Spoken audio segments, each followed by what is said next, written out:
Hello, welcome to another exciting adventure live stream of disturbing trends.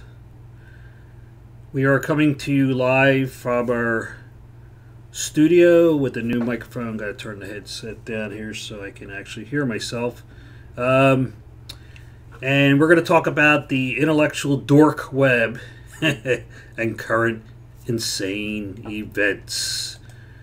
If you choose to be in the chat, make comments, make suggestions, you will be ignored. Now, if I see them, I will try to. If I'm in the middle of doing something, I might not notice them. But anyway. So, how's the mic sound? How does this microphone sound? I hope I have all the settings correct for it. I won't bore you anymore with that. I'm going to move right on to today's current dork web. Dum, dum. Let me see. Get that. Okay. Gonna change windows here. So we have, looks like Christy Winters is talking about Paul Joseph Watson and the beauty pageant, the Miss America. I don't even remember which one it is. I don't even watch that stuff. Does anybody watch that stuff? Do any men actually watch it? I think she talked about hard-ons or boners or whatever, which is really sexist. Very snobbish attitude towards it. I don't care about it. I don't give a rat's ass about it. Let's hear what she has to say. And I don't really care about Paul Joseph Watson. I think he's with InfoWars or something. I really don't have a stake in that. I'm not trying to defend him, but wait till you see what she has to say. Let me push play. Fast to Paul's position on meritocracy. He thinks that the United States is a meritocracy and there's no such thing as privilege. And he also thinks that we should do things according to merit, except when it comes to women that give him an erection. So she's talking about, looks like the volume's really low on that video. Paul Joseph Watson believes in the meritocracy except for when he doesn't believe in it when he gets a hard-on or something. Whatever. Okay, so in case you can't hear it. Apparently, that form of special treatment, that must go back to the gender norms that he wants to preserve. So apparently, in Paul Joseph Watson's mind, a meritocracy, where you earn your achievements based on what you do, for women includes a sort of hotness meritocracy, where if you're hot enough, you get to have special treatment. The hotness meritocracy, where if you're hot enough, you get special treatment. And you know what? I can't really argue with that. I guess if you're hot, you would get special treatment. Think about it. Let's go on. Because men find you hot, and he's okay with that. I mean, I don't know in what world that's a meritocracy. To me, that's sexism and preferential treatment and discrimination against people based on something like how hot you find them. Well, sorry to say this, but only people that aren't hot would object to that. I don't consider myself hot, and that's great. So I'm not privileged to be hot and get these special meritocracies or whatever. But there are people that I consider hot. So there you have it. Let's get back to Christy Winters.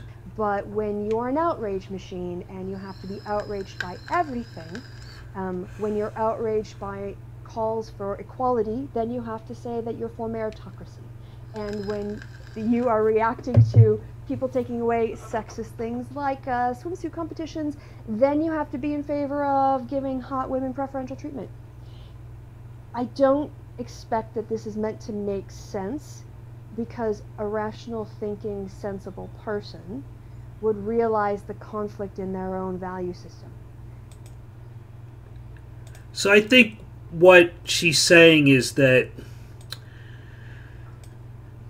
there's a meritocracy. Now, this is where I think it's like snobbish. I think she's a doctor. So people that aren't particle physicists or some grand thing. They haven't painted a Sistine Chapel or something. Do not rank a special place. There's no meritocracy for, okay, now we're getting back to this, the beauty pageant thing. And because Paul Joseph Watson, I guess she's saying he's objecting because they're taking the swimsuit thing out. And so what I do know about these beauty contests or whatever, Miss America pageants, whatever, is that a lot of work goes into in being involved. I had family members that were involved in that. It's a lot of work. It's an awful lot of work. And if you think that physical fitness and yeah, it appears superficial. So you're very attractive. So that's an unearned thing.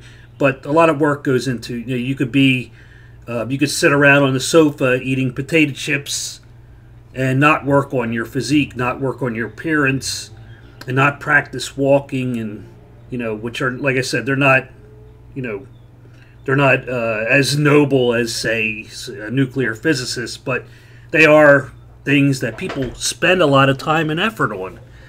And I just think it's this whole approach. It's snobbery. I really don't care that they've removed the swimsuit part of the whatever it is, the bikini part of the thing, because I don't watch it.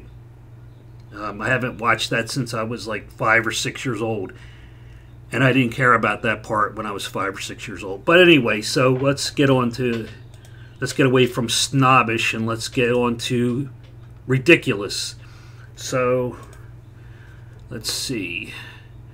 Barnard, this is on Campus Reform, Tony Araxinen. I don't know if I ever got her name right. Anyway, Barnard rejects demands for less Eurocentric literature. Okay. It says, Barnard College says it has no plans to revive its English curriculum in response to a student petition complaining about its Eurocentric focus. The petition demands that Barnard hire more teachers of color while revising the curriculum to ensure that marginalized voices constitute at least half the syllabus.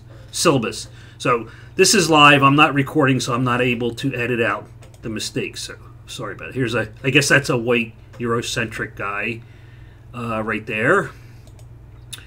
And I'm going to switch over to the image for a second. And okay. Where's it, Bernard? Let's get back to Bernard. So, and I'm going to pull the chat up here in case anyone wants to chat, make comments, suggestions, what have you. Okay, so we're going to get back to this Tony Araxinen piece. The Barnard College English department has refused to bow to hundreds of activists who are demanding that it drop its focus on Eurocentric literature. Well, good for you. Launched in April, the petition for diversifying the Barnard, how do you say it? Barnard English major urges the department to implement numerous reforms, including a requirement to have at least half of the syllabus composed of marginalized voices, and a demand to hire more teachers of color. Okay, so this is a call for diversity and inclusion within the English major. Barnard's English major requirements give total focus to overwhelmingly white, not to mention male, authors. The petition complains, asserting that this is due mostly to the 4 pre-1900s requirement, a lack of diverse courses overall, lack of faculty of color, and focus of the Western canon as a standard for literary excellence. Well, there you go. Let's see. The petition goes on to argue that by focusing on Eurocentric literature, now remember, this is an English major, Barnard's English major, Eurocentric literature. I guess the English language should be based out of which part of the world? Think about it. Okay. Well, I guess we got a big contingent here in North America, so maybe it should be less Eurocentric and more North America centric. I don't think that's what they're getting at, though.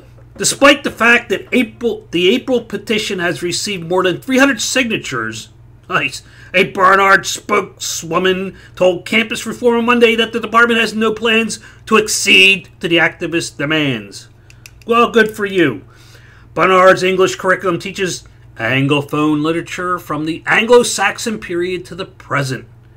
And notice the word Anglo. Anglo. English, Anglo. And requires our students to engage with a range of texts from literary history, the spokeswoman said. Let's move this guy up here. Can you see that? Let's see. Okay. The official also suggested that the petition was redundant since the department already strives to help our students appreciate that issues of representation, race, gender, class, and ethnicity are vital to understanding Anglophone literature and all of its manifestations. In an interview with Campus Reform, lead petitioner Maya Nunali accused the current curricula of fostering an environment for Eurocentrism and implicit racism that leaks into the real world. Okay, when the major pushes away writers of color and centers white narrative, it perpetuates this lack of racial diversity in the publishing industry at large, she added. Since Barnard isn't budging, Nunali hopes to bring the petition to a referendum through the Student Government Association once classes resume in the fall. Okay, good luck with that. Campus Reform also reached out to Lisa Gordis, head of the Barnard English department, but she declined to comment on whether the department is considering making any curricular changes as a result of the petition. I think they need to get Shakespeare out of there. He's too white, he's too Anglo, he's too English. And besides, he didn't speak the same English we speak now, so he's got to get out of there. Okay, let's see. Glenn Ricketts of the National Association of Scholars argued that the petition is an example of how students try to shoehorn such voices into the curricula for all the wrong reasons. This petition is what happens when the author's skin color or sex is the only thing you notice, Rickett told Campus Reform. A classic, and any genre seeks to take you beyond the accidents of race or place. Great authors want you to forget about those things and take you to the realm of the universal which touches our common humanity. As Virginia Woolf once observed, the very best literature leaves a reader wholly unaware of the narrator's race, sex, or similar traits, Ricketts observed. Too bad students don't realize this at Barnard. I think there's a lot of students that do realize that. And when some years ago, when I was reading an awful lot of science fiction, and there was just name after name after name that I wasn't familiar with, I had no idea of what the person looked like that wrote the novel. For most of these people, I didn't know where they were from. And so that was kind of like a blind appreciation for. Now they used the English language, otherwise I couldn't have read it. So they had to be Anglophones or something. So maybe that's a terrible thing that they speak English. But I appreciated the author's work without knowing what they looked like or where they were from. And I know that there are a lot of authors I read that didn't write the original book in English because they were translations. And that's with moving from science fiction to the serious novel and other things, history and so forth. So people from all over the world, and I didn't, unless I looked up the author, I didn't know what their background. I appreciated what they wrote, and that's what they're getting at here. It's that they're trying to, let's see. I'm going to, let me see. So how's everybody doing out there? Oh boy. And I'm going to change this here for a second. Okay, we're 15 minutes in and no one's commented yet. So we're going to pick up the pace and go back to the Dork Web. So here's a recent article from about a week ago, Los Angeles Times. Hate on Jordan Peterson all you want, but he's tapping into frustration that feminists shouldn't ignore. There's JP right there.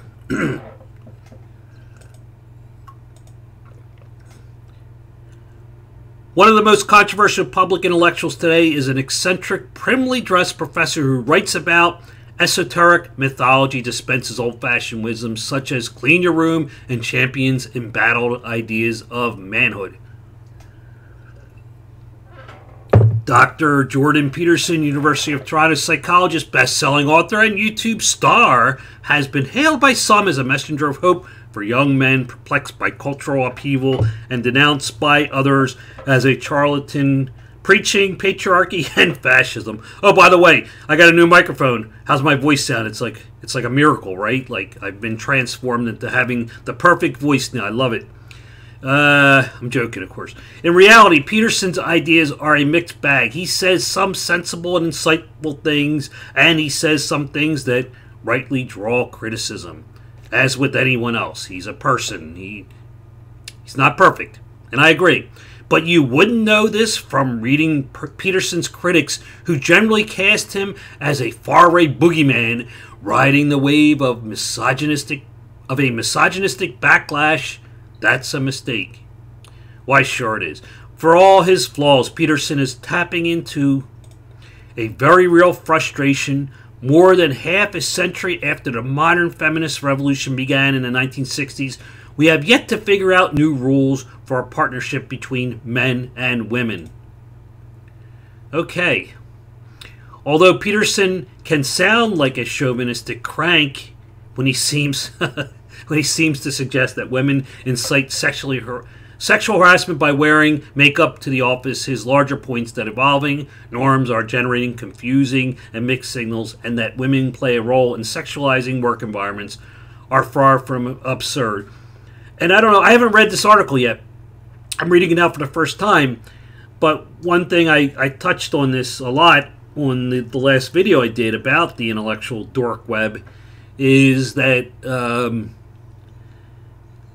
I've been finding that there's this echo chamber where there's a critique, usually an absurd critique about Jordan Peterson, where people are being misquoted, and then the echo chamber picks up on, rather than finding out what actually happened, they're just, echoing the lie that was made up about him.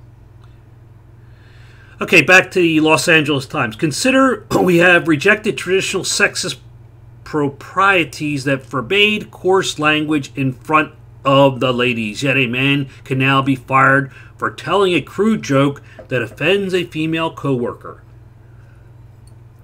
Calling women the weaker sex would be considered shockingly retrograde. Yet, ambivalent sexual encounters are easily recast as violations of women, with men presumed entirely responsible for ensuring consent.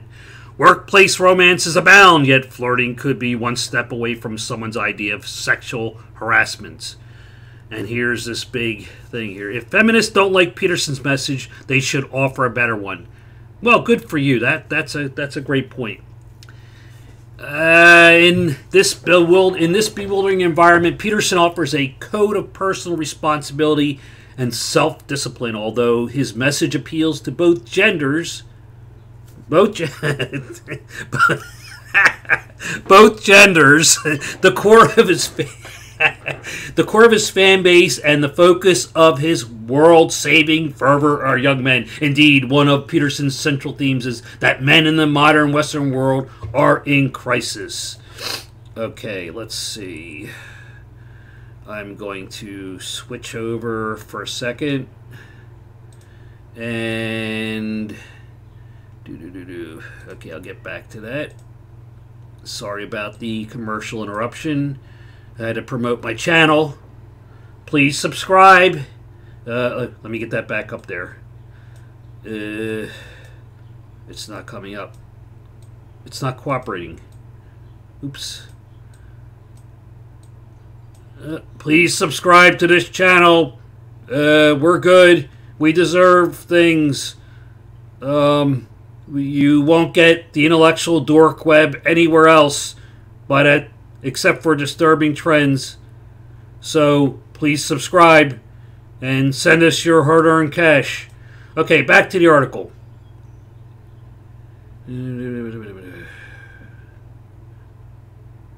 Okay, so crisis or no, there is certainly evidence that many men and boys have been left struggling by the cultural transformations of recent decades. I was just looking at the 4-day Bermuda cruise from New York. Okay, that was distracting, so I'm going to put the chat up to block it. It's distracting me.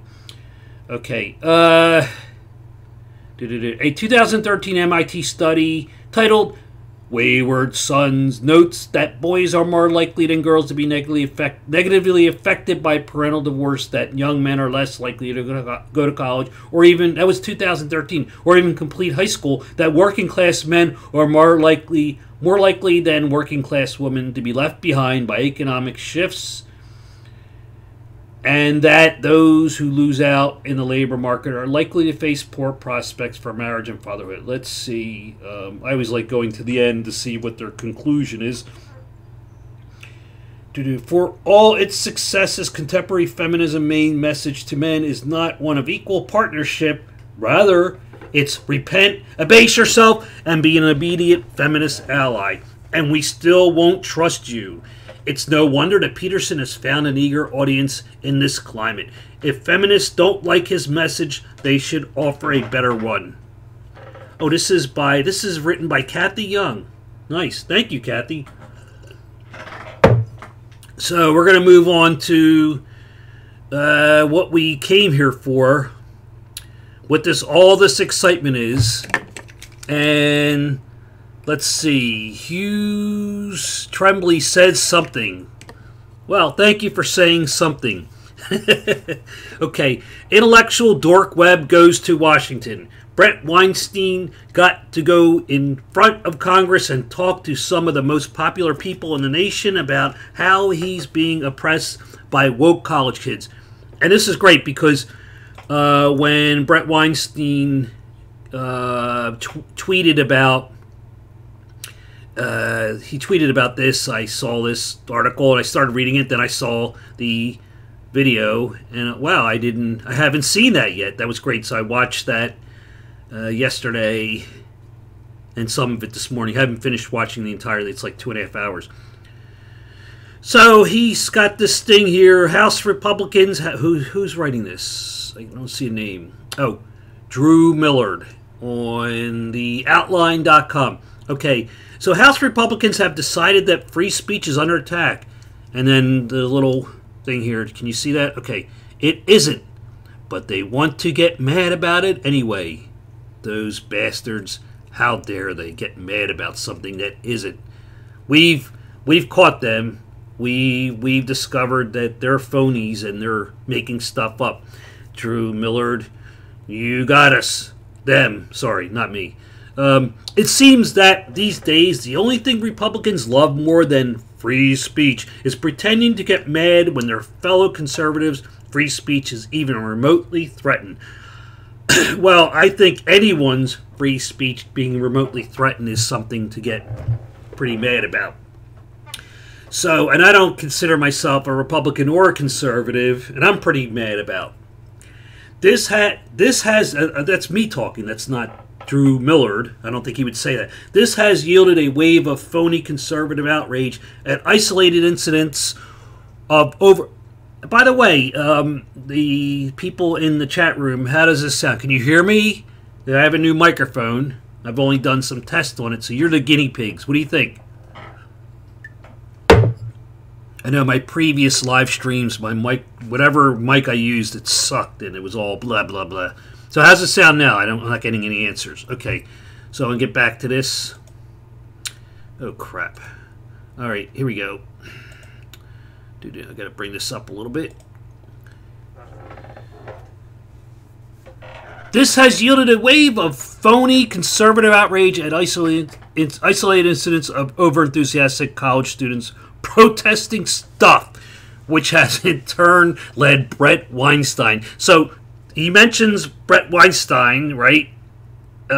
Self-proclaimed professor in exile at Evergreen. And so they're talking about isolated incidents of overenthusiastic college student protesting. How about like bullying him and threatening him?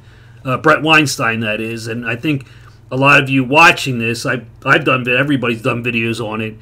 That was the campus police had to keep him off campus. He wasn't safe. So isolated incidents, over-enthusiastic. Okay, so at Evergreen State University and a member of the intellectual dark web testifying in front. See, that's now the intellectual dark web is, I guess that means to these people, alt-right. It means Nazis. It means fascists. It means racist. Instead of people that actually have opinions and are voicing them. Testifying in front of the House Oversight Committee about threats to free speech on college campuses because college is controlled by Republicans. What? Weinstein appeared alongside because Congress, I'm sorry, Congress is controlled by Republicans. Well, yes, they are. And if you want that to change, get everyone off their asses and vote. Okay, because half the people in this country don't vote that are eligible to vote. Weinstein appeared alongside Robert P. George, a far-right Princeton professor, Allison Stanger, the Middlebury College professor, blah, blah, blah, blah, Charles married, blah, blah. So they mentioned the Alliance Defending Freedom, identified by the Southern Poverty Law Center as an anti-LGBT hate group, and they may very well be. I don't know anything about this Alliance Defending Freedom, but I do know that the Southern Poverty Law Center, with all their recent proclamations about hate, people that are actually fighting for justice and freedom for people, Ayaan Hirsi Ali, Majid Nawaz, I think was in Sam Harris and. But I don't. You know, they no longer have any. If they ever did, they no longer have any credibility. So let's see here. Each speaker's remarks were posted on the House Oversight Committee's website, except for, curiously enough, Weinstein's. I don't know what that means. However, the committee also posted a video of the hearing, which included Weinstein's remarks. He starts talking about 38 excruciating minutes in. Now, I found what he had to say was very insightful and worth listening to, but apparently this Miller guy doesn't think this intelligent. Let's see. Oh, yeah. So when he talked, okay, when he says here, Sean Harper, oh, look at the wavy line, a member of the University of California Race and Equality Center who writes frequently about racial injustice and was the only smart person who'd been invited to speak. Talk about that's pretty effed up. And listen to Brett Weinstein here.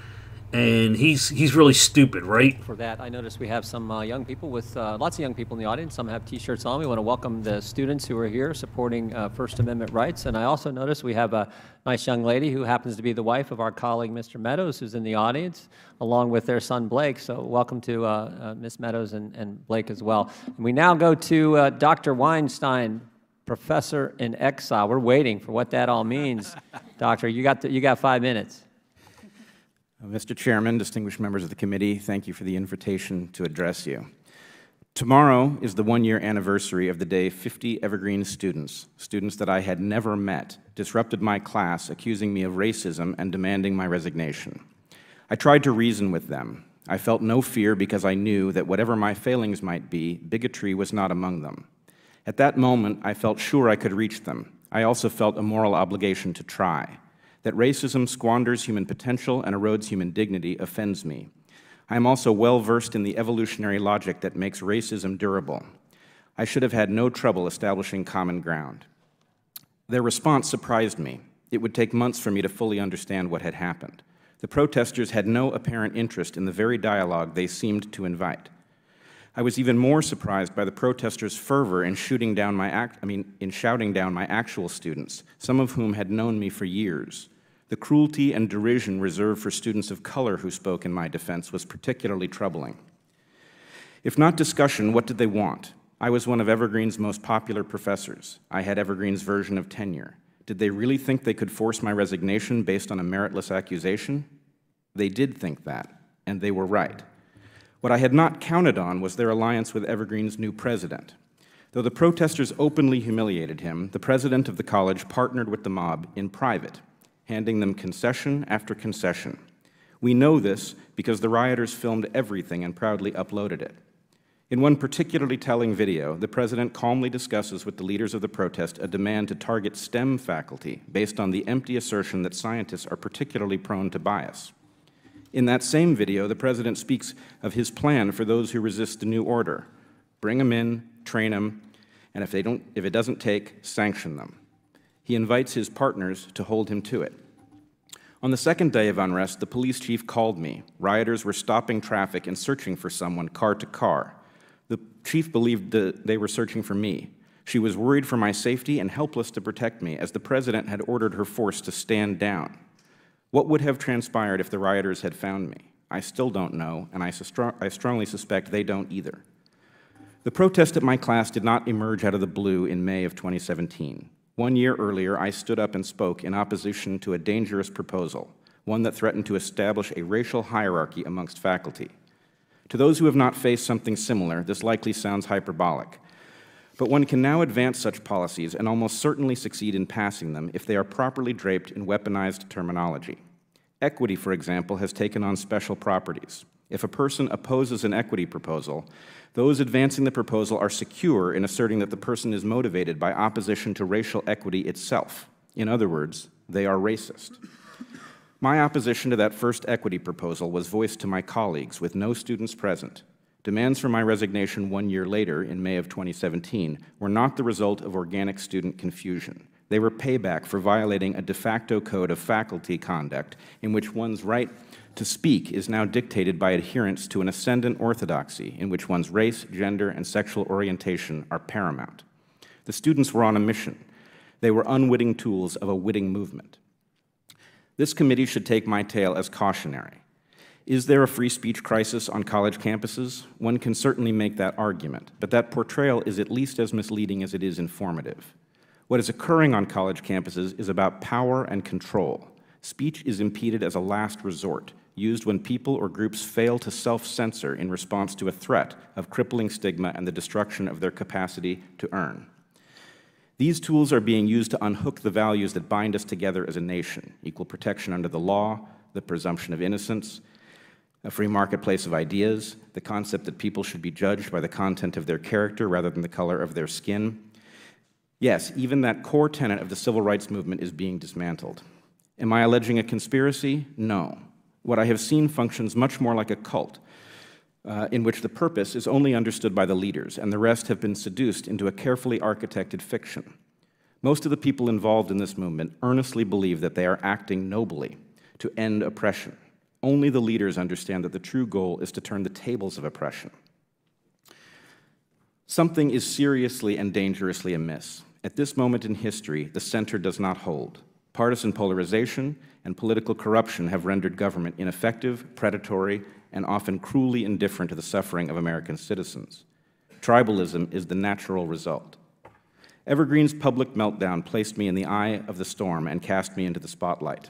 As a member of the intellectual dark web, I find myself at the vanguard of an emerging, non-ideological, non-partisan movement.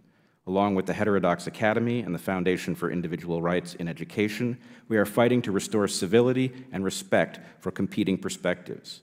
The electorate is starved for honest debate and for the good governance that follows from it. My advice to this body is to put the nation and its core values ahead of partisanship and join us in the center to end this cultish power grab and return us to a forward path as a nation. I look forward to your questions. Okay, so I think that was pretty, even though this writer of this article thinks that he wasn't one of the intelligent people, I think that was pretty, whether you agree with whatever Brett Weinstein says, I think that was pretty intelligent, pretty smart stuff. Okay, he's not, I mean, come on. So he goes on to say Weinstein's testimony read like a greatest hits of the intellectual dark web. What are those hits? I wonder what the greatest hits of the intellectual dark web. Oh, we know Jordan Peterson is one, and they don't like it. He painted himself as a victim of runaway social justice culture. This is what I talked about, the meme that's come up, this echo chamber that they're trying to turn these the people that are of this intellectual dark web thing as complaining and whining and moaning that they've been marginalized, which is they've never said. But if you know anything about Brett Weinstein, he has every right, even if he did, to complain. He has every right to, and he didn't complain. So he's taking action. So he says, he goes on to say, he omitted facts that, if accounted for, made him seem like kind of a dick. I don't know what, it'd be nice if this person, this is like a junior high school article. I know I'm not a professional, I'm not a great writer, but you're making a comment like that. He omitted facts, at the wavy line, see that? That, if accounted for, made him seem like kind of a dick. So, what are those facts that he omitted? Okay, maybe they're further down. I haven't read this yet.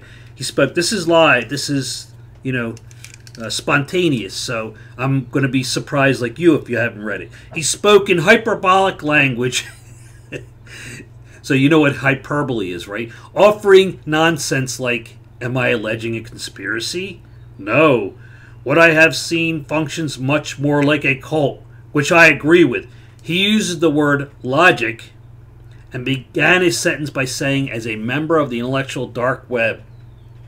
Okay, so I don't get how that's, I don't know. I don't, maybe somebody out there smarter than me can figure out what this guy means. Later on in the hearing, House Oversight Committee Chairman Jim Jordan asserted that you can't say Donald Trump is president on a college campus, and Weinstein did not challenge him. Well, he did. If you watch this, he did. It's not as much challenge him. He said where and when you couldn't say that, because the subject was, I did watch enough to know that this is disingenuous. Is this Miller guy lying? Is he making this up? He's probably reading it from somebody else that made this up. Maybe he made it. Maybe he's smart enough to make this stuff up. And I don't know if you have to be smart to make shit up, but what Weinstein was asked by a member of Congress is, when you're talking about the safe spaces, can you go in and say Donald Trump is the president? And Weinstein said, he spelled out, what do you mean by safe spaces? Well, a safe space to him would be a place where you could say anything that you wanted to say, that you, I'm paraphrasing him and not as well as he said it, but speak your mind and your opinions. But on college campuses, what a safe space means is a place where you won't feel uncomfortable and being challenged. You're having your thoughts challenged. And in those situations, okay, now he's prefacing again, in those quote-unquote college safe spaces where people are crybabies and don't want to be challenged, and he didn't put it that way. He said, if somebody were to find it offensive, I think that's his wording, I don't remember his exact wording, then you probably couldn't say that.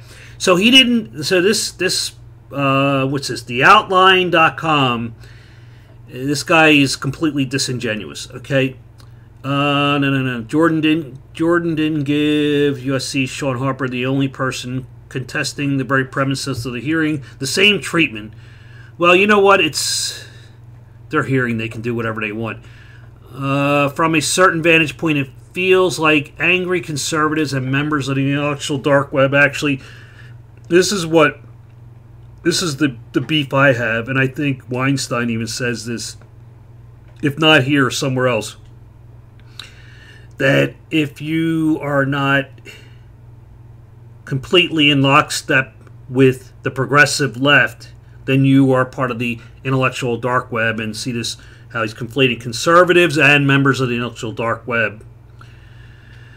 So from a certain vantage point, it feels like angry conservatives and members of the intellectual dark web actually have incentive to say and do things that provoke the ire of campus activists. After all, if college students hadn't protested Brett Weinstein, then he wouldn't get covered by the New York Times, be able to put up a well-funded Patreon page, or receive an invitation to speak before Congress about how he's being oppressed by woke college kids. No, he was being bullied by a bunch of assholes. Okay? That's what happened. Okay, I'm calling you out, Mr. Miller. Is that your name? I forget your name already. Drew Millard. I'm calling you out. Okay?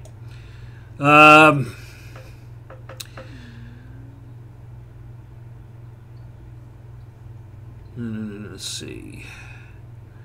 Let's see what else he has to say.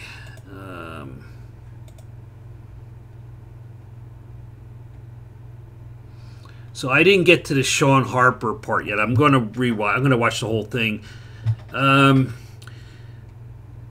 Now we're going to here we go. I'm going to be wrapping this up soon, so if you got something to say in the chat, you want to ask me questions, go ahead. You want me to bring up a subject, go ahead. Now's your chance, because I'm closing this up real soon. And this was mainly a test to see if the new setup is working. I haven't got any feedback from you guys yet on how this thing sounds, but it's probably working okay. So here's a, I got this on Twitter. Justin Trudeau on returning ISIS fighters. They'll be an extraordinarily powerful voice for Canada. The Prime Minister believes reformed jihadists will help prevent radicalization. I'm certain those gentlemen are going to... Let me get this up here. Oh, crap. They have a valuable role in society. They, I see a comment. I'll be getting to that in a second. I want to finish this Trudeau thing. So, I'm sure the former jihadists will be a valuable asset to your team in Canada. Right? They'll come back and they're going to, like, oh, you know what? We were wrong. You know, we don't, you know, we're not going to strap bombs on our back and yell Allahu Akbar anymore, so we're going to reform Islam in Canada. That's what they're going to do, right? They've seen the errors of their ways. So, Rico Suave says, small wonder why progressive college enrollment is dropping like a rock. And that's great, because Weinstein does mention in his appearance before Congress. Oh, the sound is okay. Thank you, Hughes. And I got to work on, when I was playing videos, they seem really low. The volume seemed low on this end. I got to work on that. That's my next thing. So I don't know how it's in there, but yeah, Weinstein talked about. Let me get back to that. Put Weinstein on here. The intellectual dork web. Here's Weinstein talking before Congress, and he mentions in there that. And I've read about this recently, that the enrollment at Evergreen, that's where he was bullied at by the jerk-offs, the social justice jerk-offs, the enrollments plummeted, and they've had to cut a lot of things. They've had to cut a lot of stuff, a lot of meat off the bone there. And he warned them about it, which I don't think it took a genius to warn them about that. You know, you act like a bunch of little shits, spoiled shits. People aren't going to want to go there. So Rico Suave says there's nothing reformed about returning jihadist fighters. I agree. Yeah, can hear you're fine. Thank you. Thank you very much. So this new microphone seems to be working really well. I'm real happy with it. It's a USB microphone. It's a pain in the ass, but it works. It works really well. Yeah, I agree. They have to reform themselves. Okay, they have to. These returning jihadists have to say, why did I leave a perfectly fine Western country where I had all the rights in the world, more rights than anyone has ever received in all of human history? Canada, the United States, probably the bestest places in the world to live. Sorry, Europe. Maybe you're second best. I don't know. Maybe Belgium is better. We'll find out. But they left to go over there to fight for ISIS, right? So they obviously don't believe in equal rights for people. They don't believe that women have the same rights as men. They don't believe that people that that have love for people of their own sex have the right to live. They don't believe that people that aren't religious, atheists, secular people have a right to live. And they go around. We saw the video capturing them knocking over all their culture. The culture of that part of the world, valuable culture that cannot be replaced. You cannot go back for 2, 4, 5,000 years in history and recreate those statues and monuments and stuff that they destroyed. It's barbaric. So, Hughes, Tremblay, am I saying that right? The levels for the video were a bit lower, but not enough to be a problem. Well, thank you. Thank you for that feedback. But I will be working on it. I'll be doing some tests for my next live thing. If I bring in, I don't really usually play videos for live broadcasts. They're usually all my edited stuff, and then I can adjust, make sure the audios are perfect. And you also get it edited out, all my reading mistakes. They get edited out. Close enough. Great. So, because I don't like mistakes, but we all make them. And let me see. We're have to bring this up. So this is coming to life here. Going to fight for an Islamic. This is what Rico Suave. Am I saying that right? Suave or Suave. Going to fight for an Islamic theocracy says everything you need to know about someone's values. Yes, and there's this issue of cultures. Okay, bear with me on this. I don't think Rico's going to have to do much bearing because he probably agrees with this. But cultures that are superior or inferior. And we're not talking about the color of your skin. You're not talking about religion. We're not talking about anything else. Where you're from, it's culture. Culture. You can be any skin color, any sex, any whatever, and move to another part of the world and adopt their culture. And if their culture sucks, like they throw people off of buildings for being gay, or they dress women up in garbage bags, then they have an inferior culture. If you're going to use that as an argument, it's just their culture. They have a effing inferior culture. That's what I say. Now that statement, they used to make me wince before, but I've realized that it's true.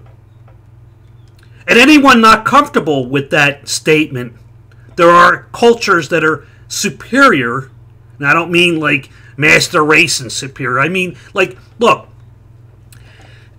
in the West, England, United States, Canada, plenty of other countries, South America, Central America, there's some really great places. In Asia, people have freedoms to do almost whatever you want, unless it's you're not hurting somebody, it's not illegal, and you could be who you want.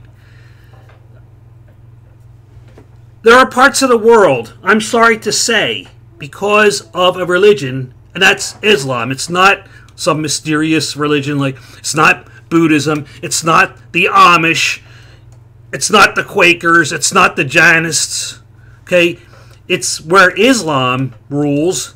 It's where the Muslims are in control, Sharia law, where it sucks, and that's why a lot of people they're going to Europe. Why are they migrating to Europe? Okay, now we're going to get into that whole thing where a lot of people think that I know there's legitimate refugees coming out of, say, Syria the last couple of years, and there's a lot of people think that it's just terrorists. I think there's a mix, and so why are they coming here? Because it's better. So Rico says Islamists demand tolerance from Western democracies, yet have no tolerance for others in Islamic countries. That's right. If you were to go, say, to Iran, Saudi Arabia, look what happens to, we have tourists that they get arrested for doing things that we appreciate. We have freedoms here. I can't remember the articles, but or the incidences. Yes, they don't have the same freedoms there. You cannot. They have blasphemy laws like in Pakistan and other countries, and they have apostasy laws. So you don't have the right to leave the religion you were born in or you converted to. You don't have that right. And here in the West, you have the right to be whatever you want. Religious, not religious, Catholic, Christian, Jewish, whatever. And you can change anytime you want. Now, I realize we can go on about what things were like 100 years ago, 150 years ago, and in some places in the West they were shit. But they're not now. That was then, this is now. And you can practically do whatever you want. What they got the naked cowboy in New York City. I think he wears his underwear. I mean, imagine doing that in Saudi Arabia, right? So they over the building he'd go. Yeah, so I don't get it. I don't get it. This whole new thing, the left. I consider myself part of the left, and I'm embarrassed by this. I don't know. I'm going to have to redefine what I am, what I think of myself, because when I see stuff like this, the intellectual dark web is like an insult. It's like something to be ashamed of. No, it's not. And I think it's a silly name, intellectual dark web, but I think it was started out as a joke. But you know what? These people, Weinstein, Peterson, Dave Rubin, all these people that are on that, Barry Weiss's article, and all the people that weren't mentioned. I know that Gad Sad wasn't mentioned in that article, and he's certainly part of it. It's very serious, and you have every, not every, but diversity of viewpoints within these quote-unquote intellectual denizens of the dark web. Gotta get a sip here. So, let's see. Yeah, I've ranted. I'm ranting. Do I have any more? There's this guy again. So, your buddy, he just loves those jihadists, returning jihadists, doesn't he? Oh, and then I just read this thing. I don't know if anyone out there read any more. I didn't bother to go into it, but like he got accused of groping some women or female reporters like 8 years ago. Beware the male feminist.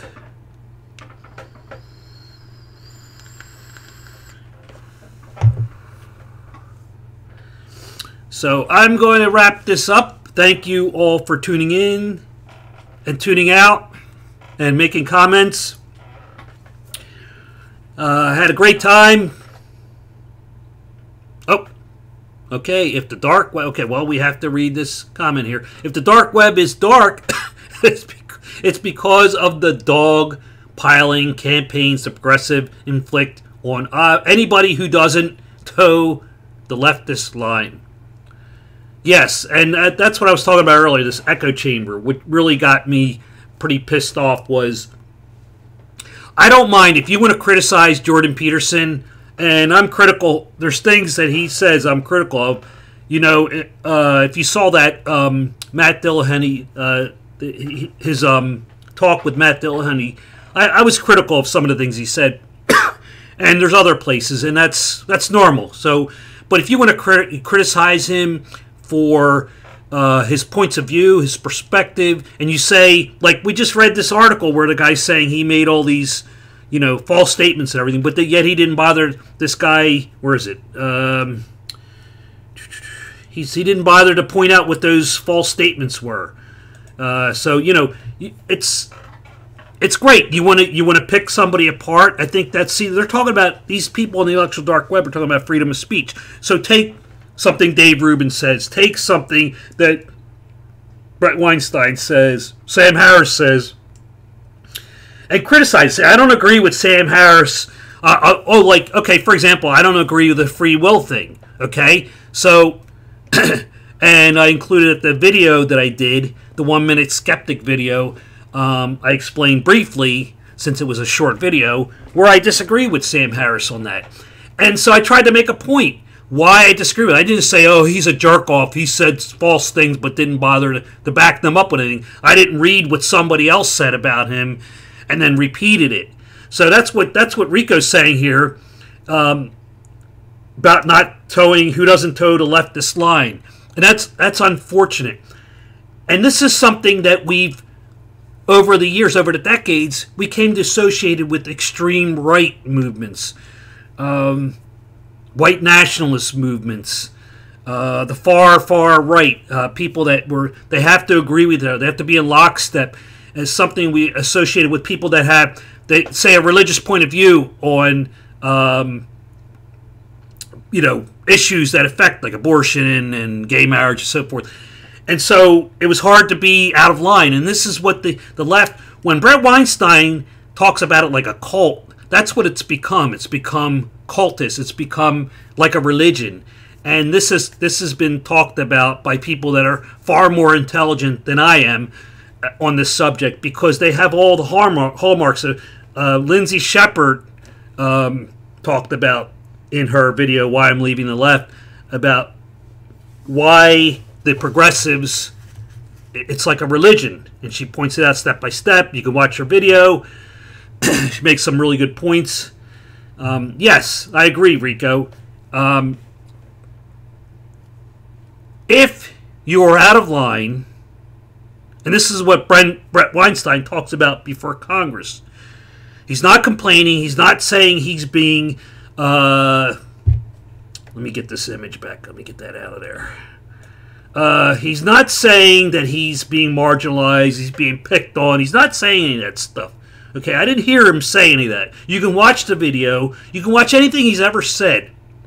But he's talking about how if you get out of line and you don't toe the line, that's it. You're done for.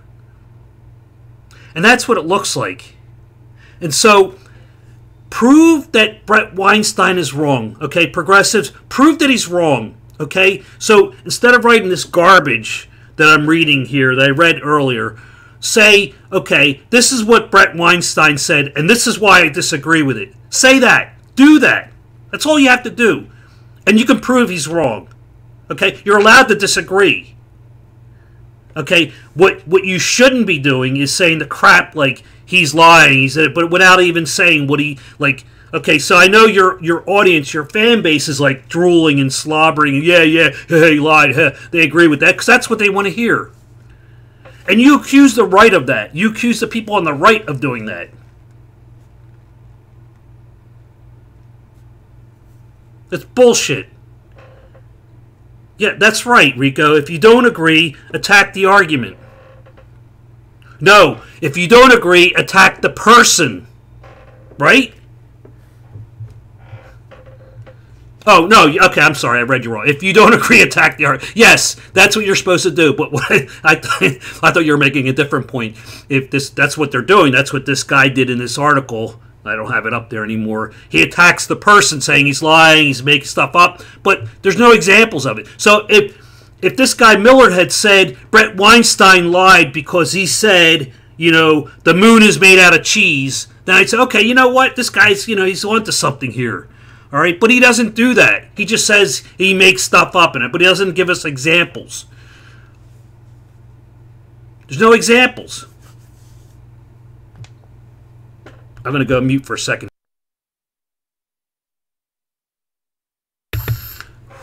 Yes, ad hominem. That's right. Well, unfortunately, Rico, they do attack the person, and you've seen this ad here where, this article where they are attacking the person. This Brett Weinstein character who I disagree with, so he's a horrible person. And that's the new mentality. So if I disagree, and of course the people on the far left, oh yeah, they joke. Okay, yeah, if you say somebody I disagree with, you're a Nazi. Yeah, but that's what you guys do, right? So you're laughing at it. Laugh at yourself. This Brett Weinstein's a smart guy. That's even stupid that I had to say that. Listen to him. Did you listen to what he said? He's an intelligent guy. And you know what? People generally don't become tenured professors if they're like a dunce, like, what's this, so he has to be up in a classroom in front of people and talk about the subject that he's teaching, and he has a degree, which doesn't guarantee he's smart, but he's got a degree, okay? And look, I don't know, I've never been in one of his classes, but I've seen him, I've read what he's written, I've seen him talk. He's very eloquent, very well thought out, very intelligent. And so what Rico's saying is don't attack the person ad hominem. So he's a horrible person, So here, this is, let's see. Angry conservatives and members of the intellectual dark web. Okay, so they're attacking, they're going after these people because the guy that wrote this article disagrees with them. And he doesn't say why. He's just saying, the one guy who I didn't see that part of the video yet, is the only smart guy there. And the other guys are stupid, I guess. Implying, the other guys are stupid if only one guy is smart.